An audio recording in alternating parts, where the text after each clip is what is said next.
Right angle eight B, और ये हो गया हमारा सी पॉइंट। अब क्या दिया गया है यहाँ पर, tan A दे रखा है 1/√3। तो सबसे पहले हमें एक बात बता दें, tan A अगर ये गिवन है तो ये P और ये B, तो P मिल गया मुझे 1K, B मिल गया मुझे √3K। अब इसके अकॉर्डिंग अगर P ये है, √3K है, तो H निकालते हैं। H का स्क्वायर इक्वल होगा B² प्लस P²। तो H का स्क्वायर, B कितना है √3K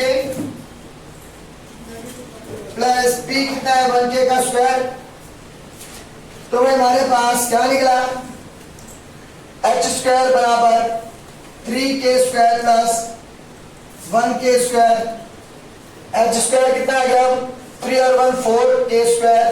H बराबर आ गया 2K।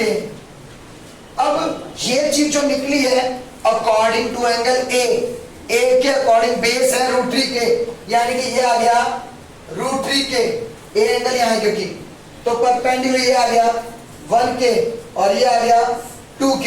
अब इस चीज को एक बार लिख भी देते हैं, according to angle A base है मेरे पास √3K, perpendicular 1K, hypotenuse 2K। अब हमें जो वैल्यू निकालने की बात आ रही है, भाई देखो क्या बोला जा रहा है, sin A cos C plus cos A sin C। तो यहां पर एक एंगल C और आ रहा है, तो अब कर लेते हैं अकॉर्डिंग टू एंगल C। बेटा मैं इतनी चीजें क्यों बता रहा हूं, मैंने कई बार बातें बोली हैं कि हम अपने स्कूल के अकॉर्डिंग नहीं पढ़ रहे, CBSE को ध्यान रखते हुए पढ़ रहे हैं, तो हमें सब चीज लिखनी बहुत जरूरी है।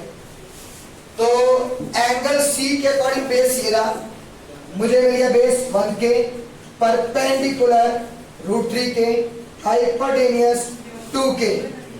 अब sin A, भाई जिस किसी को याद नहीं है फिर लिख देता हूं, पंडित बद्री प्रसाद कलर बोले, sin theta cos theta tan theta.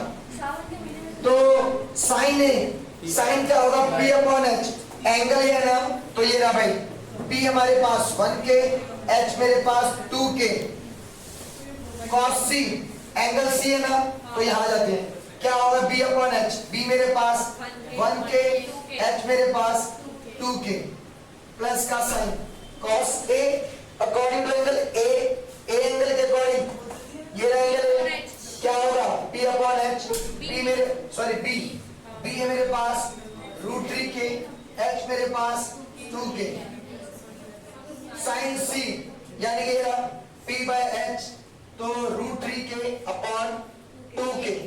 भाई कह सकते हैं यहाँ भी हर जगह कट गया, 1/2 प्लस √3/2, 1 की 1 से करी 1, 2 की 2 से 4 प्लस √3 की √3 3, 2 की 2 से 4, एलसीएम लेंगे 4, 1 प्लस 3, 3 और 1 4, 4/4 कट गया 1, आंसर आ गया। क्लियर? अब एक काम करो, इसको एक ट्राइंगल है PQR, इस चैप्टर में जितने भी ट्राइंगल बनेंगे राइट एंगल होंगे, ध्यान रखना बस। ये P बोला गया है राइट एंगल Q, तो ये Q। अब एक बात दे रखी है, यानी कि गिवन दिया गया PR प्लस QR इक्वल है 25। तो PR ये रहा, QR ये रहा, इन दोनों का सम कितना है 25। तो मान लो मैंने इसे बोल दिया x है, ये क्या है QR है ना, इसको यहां मैंने x लिखा, PR प्लस x बराबर 25। तो PR क्या मिल गया 25 इसको लिख दिया मैं यहाँ पर, और वो 5 की बनी है, और दूसरी साइड PQ ये 5 की बन है, राइट एंगल ट्राइंगल है, तो पाइथागोरस थ्योरम में बताइए, यानी कि h का स्क्वायर इक्वल b का स्क्वायर प्लस p का स्क्वायर। h की वैल्यू 25 माइनस x का स्क्वायर, b की वैल्यू x का स्क्वायर, p की वैल्यू 5 का स्क्वायर, a माइनस b का होल स्क्वायर क्या बनेगा? a का स्क्वायर प्लस b का स्क्वायर माइनस 2ab बराबर x का स्क्वायर 5 का स्क्वायर 25, ये आ गया भाई 625 प्लस x स्क्वायर, ये आ गया माइनस का 50x x स्क्वायर प्लस 25। अब भाई इस x स्क्वायर से ये x स्क्वायर कट गया, चाहे तो इधर ले आके माइनस करो चाहे इसको ले आओ, प्लस माइनस होंगे तो कट जाएंगे। अब इस 50x को लेके वहां 25 को ले आए हैं तो 625 माइनस 25, ये वहां गया तो प्लस का 50 है। कितना बचा? 50 डिवाइड में x आ गया 12, यानी कि ये 12 है तो ये 25 में 12 है 13। यहाँ तक ठीक है। अब एक और चीज बेटा, सवाल पढ़ो, सवाल में दे रखा है, हमने कुछ लिखा है अपने आप से, सब गिवन है। अब बोला गया आगे determine the value of sine p, यानी कि साइन p निकालो, कॉस p बताओ और tan p बताओ। तो एंगल तीनों जगह कौन सा है? p, तो लिख दो फिर से भाई, according to angle p, p angle के according base, perpendicular, hypotenuse, sine होता है p upon h, p upon h, cos होता है b अपॉन h, tan होता है p अपॉन b। क्लियर? पक्का? चलो भाई देखो, अब इसका जो 6 सवाल है वो इंपॉर्टेंट है, सुनना जरा। If angle A and B are acute angle such that cos A equal cos B, क्या बोला गया? Angle A and B are acute. तो भाई एक राइट एंगल ट्रायंगल बनाया, अब मैं इसको अगर A नाम दूंगा तो इसको B देना पड़ेगा और ये हमारा C। क्यों? क्योंकि बोला गया एक्यूट है, एक्यूट तो ये दोनों 90 से कम आते हैं राइट एंगल ट्रायंगल में, ठीक है भाई। अब आगे एक चीज और क्या दे रखी है, गिवन दिया हुआ कि cos A इक्वल है cos B के। अब भाई यहां फिर से दो अलग अलग एंगल आ गए, एंगल जब भी अलग अलग आएंगे तो लिखना जरूरी है। क्या लिखना जरूरी है? According to angle A, according to angle B। तो भाई according to angle A base क्या मिला? A ये रहा AC, perpendicular BC, hypotenuse AB। अब आते हैं भाई according to angle B, B लिख सकते हैं कभी नहीं। अब एंगल B के अकॉर्डिंग ये हो गया हमारे पास बेस, बेस हो गया हमारा BC, perpendicular AC, hypotenuse AB। ठीक है भाई, cos A equal cos B है। हमें एक बात और पता है, ये तो मैं बताएगा पंडित बद्री प्रसाद हर हर बोले, sine theta cos theta tan theta. बेटा वैसे एक चीज है, सावन के महीने में जितना मैथ पढ़ते हैं बोले बोले कर रहे हैं, जो फास्ट रखते बच्चे वो भी नहीं कर रहे इतना। तो मैंने एक भी पढ़ा नहीं रखा, वो 100 मैं वैसे भी मार पड़ी थी, मैं रखती। अब देखो cos क्या होता है? Base upon hypotenuse according to angle A। Base क्या है? AC, हाइपोटेनियस क्या है? AB। cos B according to angle B, base कितना है? हाइपोटेनियस कितनी है?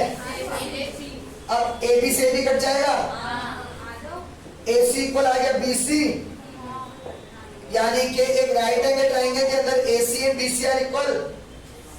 If two sides are equal, then their opposite angle are also equal.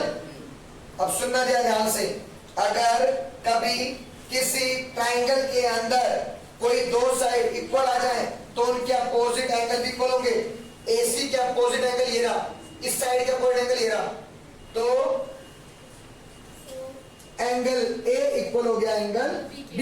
Reason, if two sides are equal, bracket में लिख दो कौन कौन साइड है, AC equal BC, then their opposite angle are also be। एक बात बताओ, इसमें सारा PQR में क्यों बना, आपने सारा ABC में लिख दिया? बेटा PQR तो इस पूरे बुक में सवाल में मुझे नहीं लिखा दिख रहा, मेरी वाली बुक में, लोकल बुक में। The value of tan A is always less than 1। क्या बोला रहा है, tan A की वैल्यू लेस देन 1 होती है। अभी मैं अगर रीजन दूंगा तो समझ नहीं पाओगे, नेक्स्ट क्लास के अंदर टेबल बताऊंगा एक, उससे समझ जाओगे।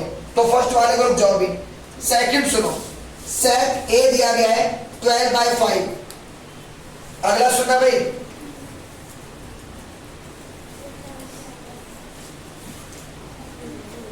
देखो भाई क्या दिया गया, सेक A 12/5, और अगर हमें ये याद हो यहां पर सेक क्या होता है, H/B, बेटा H/B तो सेक हो गया ना, ये H ये B, हाँ भाई ट्रू है। अगर ये ऐसा लिखा मिलता 5 ऊपर नीचे 12 तो पॉसिबल नहीं होता।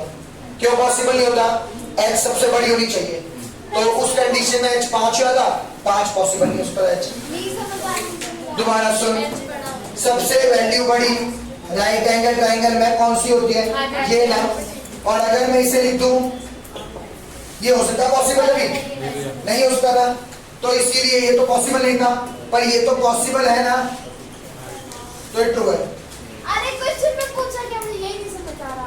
बेटा इंग्लिश थोड़ी समझ, सिर्फ ये बोला गया, सुन, सिर्फ ये बोला गया sec A 12/5 for some value of angle A, is it possible और नॉट, इज इट ट्रू और नॉट। हाँ ये पॉसिबल है, हो सकता है। मैं इसको समझा दूंगा। बीच में घुसाया है। तुझे क्यों परेशानी हो रही है, तू सवाल को समझ। यहाँ कोई sine theta cos theta in सबकी तो बातें हो रही है, यहाँ पर वो थोड़ी दे दिया सर्कल, तो तुझे भी दिक्कत क्या उस चीज से, सेकंड ही पूछना चाहिए था, गलत सवाल पूछा उन्होंने। चलो भाई देखते हैं। अरे देखो, cos A is the abbreviation used for cosecant of angle A। क्या cos A जो यूज होता है वो cosecant A के लिए यूज होता है, फॉल्स है, क्योंकि cos किसका होता था, कोसाइन। cos का दूसरा नाम क्या है, पूरा तो कोसाइन है, तो कोसाइन को यूज करते ना cos के लिए। ये किसका है, समझ गए। अगला, cot A is the product of cot and A, यानी कि cot A, इसका मतलब क्या है, cot की मल्टीप्लाई A से हो रही है, नहीं, इसका मतलब क्या है बेटा, एक मिनट बता, एक बार इतने सारे सवाल करे, ऐसा कभी हुआ है, इसकी बातें करते हो। इसका मतलब क्या है, cot एक फंक्शन है, वहां एंगल A है, और हम क्या चीज देख रहे हैं, साइड का रेशियो बेस अपॉन परपेंडिकुलर, बस ये चीजें हैं वो, तो कहीं पे भी इनका प्रोडक्ट की बात नहीं होती। अगला, साइन थीटा इक्वल दिया गया 4/3,